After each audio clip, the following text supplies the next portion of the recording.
తాకట్టులో ఉన్న బంగారాన్ని విడిపించి ఆ రోజు ఆన్లైన్ రేటుకే మేము కొంటాం. Sharma gold company. నమస్తే, వెల్కమ్ టు సుమన్ టీవీ. నేను మీ ఆమ్ని. ప్రస్తుతం మనతో ఉన్నారు ప్రముఖ ఆధ్యాత్మికవేత్త, ప్రముఖ జ్యోతిష్య వాస్తు పండితులు, బ్రహ్మశ్రీ డాక్టర్ నాయకంటి మల్లికార్జున శర్మ గారు ఉన్నారు. గురుగారితో మాట్లాడి మనకున్న సందేహాలను అడిగి తెలుసుకుందాం. నమస్కారం గురుగారు. నమస్కారం అమ్మా. గురుగారు, ఇప్పుడు కుజ గురుడి యొక్క కలయిక వల్ల అండి కన్యారాశి వారికి అసలు ఏ విధంగా ఉంటుందంటారు? తప్పకుండా అమ్మా. ఓం శ్రీ గురుభ్యో నమః.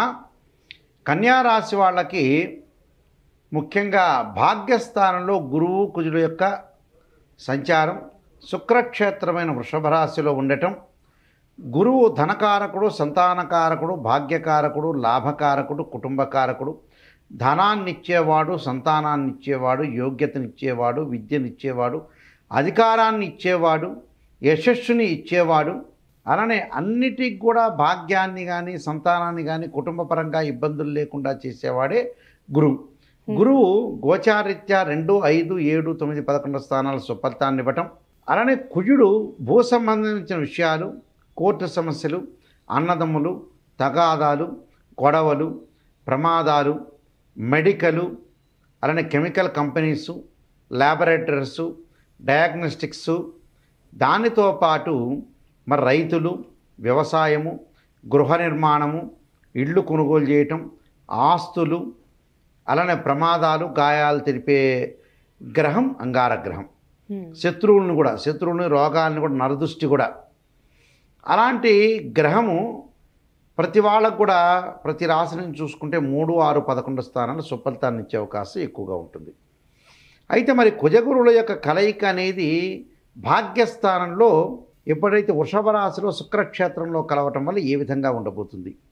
మొట్టమొదటిగా భాగ్యంలో గురువు ఉండటం వల్ల స్థిరాస్తుల విషయంలో లాభాలు, విజయం లభించే అవకాశం, ఆకస్మికంగా ధనలాభం, స్త్రీ సౌఖ్యము, కులాచార విషయాల్లో కొంత పట్టింపులు, అంటే కుల వృత్తులు చేపట్టే అవకాశాలు, గౌరవాభివృద్ధి, సర్వకార్యముల యందు కూడా విజయం సాధించే అవకాశాలు ఎక్కువ ఉంటాయి.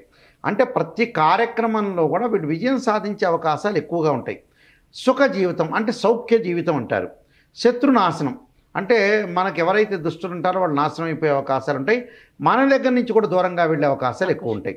దాంతోపాటు మంత్రసిద్ధి కలిగే అవకాశాలు ఉంటాయి. అంటే గురువుల ద్వారా మంత్రాన్ని బోధించుకునే అవకాశాలు ఎక్కువ ఉంటాం.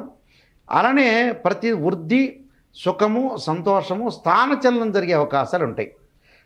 అంటే ఒక చోట నుంచి మరొక చోటికి వెళ్ళిపోవటం, వ్యాపారాభివృద్ధి చేయటం, అలానే వ్యాపారాభివృద్ధితో పాటు సుఖము, సంతోషము, అలానే శుభ కార్యక్రమాల యొక్క నిర్వహణ, స్థిరాస్తుల విషయంలో లాభము. అంటే మనకి స్థిరాస్తులు కొన్ని ఉంటాయి. ఏదో పిత్రార్జితం ఉండొచ్చు, ఇంకోటి ఉండొచ్చు. దానివల్ల కూడా కొంత లాభం కలగటం. కార్యనాశనం అంటే మనం ఏదైతే కార్యక్రమం చేస్తామో కొన్ని కార్యక్రమాలు అనుకూలంగా లేకపోవటం. దాంతోపాటు ఉద్యోగులకి, సహ ఉద్యోగులకు కూడా కొనసాగించడం, వాళ్ళతో మంచి ర్యాపో ఉండటం, వీటిలో అండర్స్టాండింగ్ ఉండటం, సరైన నిర్ణయాలు సరైన సమయంలో తీసుకుంటారు వీళ్ళు. అంటే తెలివైన నిర్ణయాలు తీసుకోవటం, నూతన వ్యాపారాలు చేయొచ్చు. గురువు బాగున్నాడు కాబట్టి కొత్త వ్యాపారాలు కొనసాగించుకోవచ్చు. భాగస్వామ్య వ్యాపారం బాగా కలిసి వచ్చే అవకాశం. భాగస్వామ్యం అంటే ఇద్దరు పార్ట్నర్షిప్, నేను చేస్తాననే వ్యక్తులకు కూడా అనుకూలంగా ఉండే అవకాశాలు ఉంటాయి. విద్యార్థులు చదువు పట్ల ఆసక్తి చూపిస్తారు, ఏకాగ్రత బాగుంటుంది. విదేశాలకు ప్రయాణాల విషయంలో కొద్దిగా జాగ్రత్తగా ఉండండి. అంటే అంటే ప్రమాదాలు జరగకుండా మనం కాపాడుకోవాలి. ఎందుకంటే విదేశాలకు వెళ్ళే అవకాశాలు ఎక్కువ ఉన్నాయి. కానీ కుజుడి యొక్క ప్రభావం వల్ల కొన్ని ప్రమాదాలు జరిగే అవకాశాలు ఎక్కువగా ఉంటాయి. కాబట్టి మంగళవారం వెళ్లకుండా ఉండటం మంచిది. అలానే విరోధము,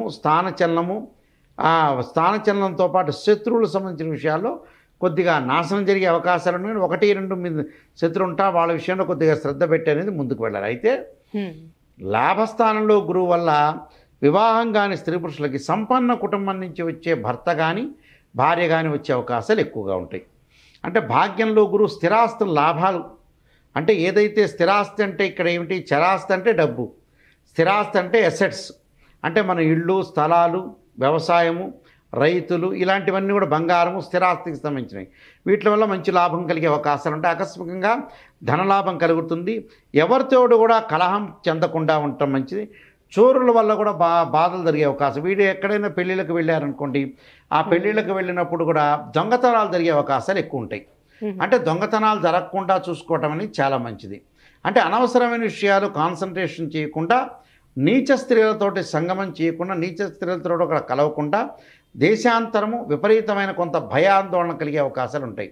కాబట్టి భయం లేకుండా కొంత ఎవరితో స్నేహం చేయాలో సఖ్యతగా, అంటే మంచి వాళ్ళనే కౌగిలించుకోవాలి, దుష్టుని చూసి దూరంగా ఉండాలని శాస్త్రంలో చెప్పబడింది. కాబట్టి ఇలాంటి విషయాలన్నీ కూడా శ్రద్ధ పెట్టి రోగం వృద్ధి కలగకుండా ఉండటానికి చాలా మంచి కొన్ని పరిహారాలు చేసుకొని ముందుకు వెళ్తే వీళ్ళకి మంచి జరిగే అవకాశం ఖచ్చితంగా ఉంటుంది. అంటే ఎలాంటి పరిహారం చేసుకోవాలండి? రోగాల యొక్క దోషం పోవటానికి కాలభైరవాష్టక స్తోత్ర పారణం చేయాలి. అది ఎప్పుడు చేయాలి? సోమవారం రోజున చేయటం చాలా మంచిది. అది కుదరకపోతే శనివారం రోజున ప్రాతకాలంలోనే శిరస్నానం చేసి, ఆ స్నానం చేసేటప్పుడు కూడా తల మీద ఏం రుద్దుకోకుండా ఒంటి మీద రుద్దుకోవచ్చు. ఓన్లీ తల మీద రుద్దుకునే వాళ్ళు కేవలం కుంకుడుగాయ మాత్రమే రుద్దుకోవాలి. షాంపులు అవన్నీ కూడా రుద్దుకోకూడదు. అలాగే సోమవారం కానీ శనివారం కానీ ఒక గుళ్ళో కూర్చొని తూర్పుముఖంగా, అంటే పూర్వాభిముఖం కానీ ఉత్తరముఖం కానీ కూర్చొని కాలభైరవాష్టక స్తోత్ర పారణం చేయటం చాలా మంచిది. దాంతోపాటు మంగళవారం రోజు కూడా గుళ్ళో కానీ ఇంటిలో కానీ అంటే శ్రీ హనుమా చాలీస్ స్తోత్ర పాలనం చేయటం వల్ల కూడా వీళ్ళకి మంచి జరిగే అవకాశం ఖచ్చితంగా ఉంటుందమ్మా. ఈ నియమాలు పాటిస్తే మంచి జరిగే అవకాశం. 45 రోజుల పాటు కొన్ని సోమవారాలు వస్తాయి, కొన్ని మంగళవారాలు వస్తాయి. సోమవారం మంగళవారం చేసుకోవడం చాలా మంచిదమ్మా. చాలా చక్కగా తెలియజేశారు గురుగారు. కన్యా రాశి వారికి సంబంధించి ధన్యవాదాలు. నమస్కారం. సుమన్ టీవీలో మీ పర్సనల్ అండ్ బిజినెస్ ప్రమోషన్స్ కోసం కింది నెంబర్కి కాంటాక్ట్ చేయండి.